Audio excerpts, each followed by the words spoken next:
Good morning. Good morning. How are you?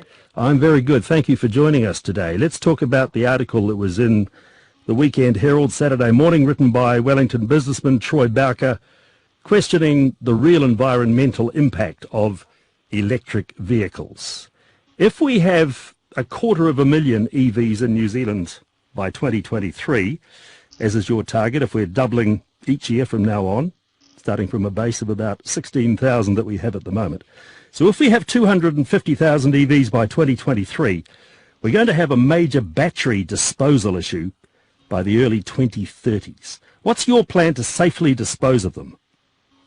Well, I should start by saying it was the previous government's target, and we're looking at whether or not that's the appropriate target. But it's really important because the biggest waste issue associated with vehicles and the over 4 million vehicles we have in the country is the fuel that they run on, fossil fuels. It's dangerous for the climate. We've agreed with all the other major countries in the world to reduce that, and EVs are one way that significantly reduce that.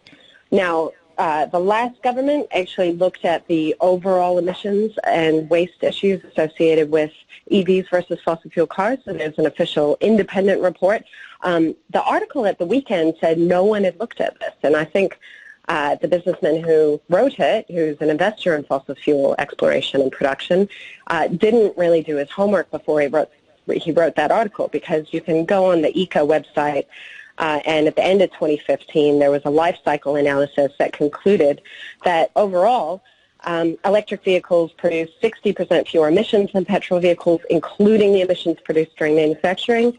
There's no significant difference in the use of rare earth metals between electric cars and fossil fuel-powered cars. And in fact, lithium-ion, which is used in the batteries for EVs, is neither a rare earth nor even a precious metal. Now, sure. Yeah, but that's not the question, Julian. We're talking about disposing of them after about 8 years of life, which is when they need to be moved on and replaced. Where do you get that 8-year figure from? Well, it seems to be the article, and also other research I've done, some other articles suggesting that the life of even a Tesla, the battery life of a Tesla might only be 10 years. Well, I think that possibly your sources are not the most reputable. I mean, there's no question that the fossil fuel industry is putting out a lot of confusing fake news about EVs, trying to scaremonger and suggest that somehow they have worse environmental impacts than fossil fuel cars, which is pretty absurd. And we already know. Yeah, but are you questioning the fact that batteries last forever? They don't last forever, but they can be repurposed at the end of their life for other purposes. So, and they do last on average longer than 8 years. When you say repurposed, does that mean recycled? Well, they can actually be repurposed and used again as batteries, like for storage, for solar panels, etc. It's actually much easier to recycle batteries and keep using the useful parts of them than it is other parts of vehicles. Now, arguably, after the fossil fuels that are running them, the biggest waste and environmental issue associated with cars is the tires. And we actually have a major tire disposal problem here in New Zealand. And that is the thing that I would be worried about, and already the Ministry for the Environment is working on that. They are also, the Ministry for the Environment, to answer your question, is working with the industry to ensure that there is a product stewardship scheme that will increase the recovery and reuse of the materials in the batteries. And that, as I said, they can be repurposed, they can be used for in-home energy storage, they can also be used they can be shipped to specialist offshore recycling facilities. But hang on, if we do that, that's just shifting the problem somewhere else, though, isn't it? Well, but really the idea that this is a bigger problem than climate change, or a bigger problem than 4 million vehicles right now in New Zealand running on fossil fuels that all have tires that need to be replaced every 5 years, which just pile up in New Zealand, are covered in volatile organic compounds, have very limited scope for safe repurposing. I just think that this is Have you not heard of retreads? We recycle our tyres all the time. Well, look into it, do your research. Yes, it is possible to repurpose them. And we did for a while have some factories in New Zealand that were making out of car tires that stuff that goes into playgrounds. But actually there are health issues associated with that. They're not toxin-free after their life. And there are major issues with the disposal, and everywhere in the world is having this issue with tires. So are you suggesting that we have our car tires made of something else besides rubber? What I am suggesting is that there's a lot of misinformation out there that is actually funded by the fossil fuel industry. It's designed to confuse people, to make them concerned, to make them worried. We have a major climate crisis. We have to act on that. We have to have practical policies in place. The problems that you're raising can be dealt with. And there are environmental challenges associated with cars, and that's why it's really important that Ministry for the Environment is focused on waste. It's not just with cars. I mean, there's lots of different waste issues.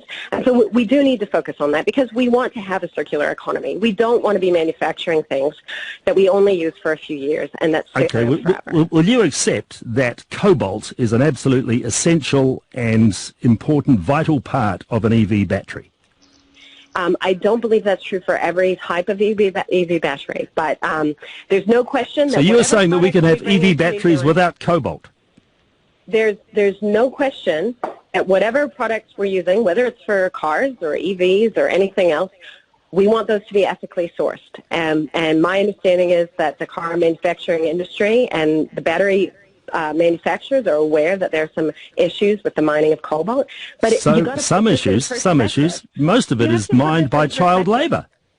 Well, again, that sounds like another fake news that's been circulating on Facebook. I think that's where you saw that. Well, I think you'll find that there was a documentary produced by CNN only 3 years ago which went to the Congo and found that they had pictures of the child laborers working, getting the cobalt out of the ground. The question is that the majority that's available. Are there other ways? Is it possible to mine things ethically? And should we be championing that? Should we be ensuring that products coming into New Zealand or even around the world are produced ethically? Absolutely. And that's why I'm in politics, because I believe in doing that. And I know that most New Zealanders want to do the right thing. They don't want to drive a car that's polluting. They want practical solutions that make clean cars more affordable for them, and that is exactly what this government is doing alongside the work that we need to do to make sure that we're recycling the waste materials that occur after the lifetime, which is much longer than 8 years. But whether it's tires, whether it's batteries, whether it's other parts of the car, of course we want to reuse that, and that's why the Ministry for the Environment has this work stream on product stewardship, and I think it's really, really a great thing. And these are all opportunities. I mean, basically the transition to a clean, green, sustainable economy is a massive economic opportunity. It's one that New Zealand can be a leader in. But, you know, we've got to have the government show leadership. And the last government says they're enthusiastic about EVs. They did some of this. They set the targets. They wrote the report. But they didn't actually do anything to make it easier for people to access them. And so Gillian, under United Nations conventions, we have an obligation. Let's get back to where the cobalt is coming from. We have an obligation to ensure the supply chains of imported goods are not from child labour exploitation. So can you guarantee that we will follow that UN convention? What can you do as a politician to ensure that no cobalt mined by children is imported into New Zealand in EV batteries? Well, absolutely. Whether it's in EV batteries or anything else, I think that we need to have fair trade at the top of our agenda. I mean, of course we don't want child labor, whether it's producing, you know, the clothing that we're buying in stores on the high streets of New Zealand, or whether it's mining cobalt in batteries. And there are options. It's not the majority. There's work that is being done right now to ensure that we have ethical production. And whether that's in EVs, or whether it's for solar panels. Batteries are in everything, and we need to produce them sustainably and ethically, absolutely. But I think, again, all of the scaremongering about EVs, where it's coming from, just like that article on the weekend, which was not accurate, it was not researched, there were no citations. This is the fossil fuel industry fighting the inevitable transition to clean energy. And what New Zealanders want is a clean and stable climate for their kids. Okay, so do you realize that there is a worldwide shortage of the metals needed for batteries, in particular lithium, according to an article, and this was reprinted from the Telegraph in London, some research suggesting that the amount required of lithium by 2028, in, say, approximately 10 years, will be 650,000 tonnes short. There'll be a 6,000 tonne shortfall of cobalt even by 2023. So this has been researched based on world capacity, and doesn't that mean the EV manufacturing industry could be in trouble because of a shortage, a considerable shortage of the important materials for the batteries?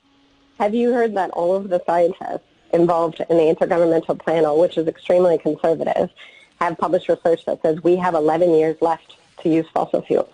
And how do you think that we're going to transition to an economy that allows people to live the good life? We have 11 years right now, left of oil. Is that what you're saying? 11 years before to use fossil fuel at the rate that we're using it at.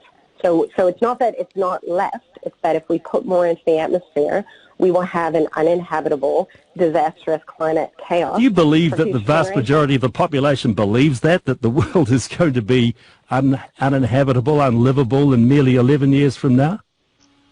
It's not that it will be in 11 years from now. It's that from that point on, the more fossil fuels we put into the atmosphere will lead to a chain of events that we cannot control and that will then become extremely problematic. This is mainstream. This is like every country in the world signed up to this. Barack Obama.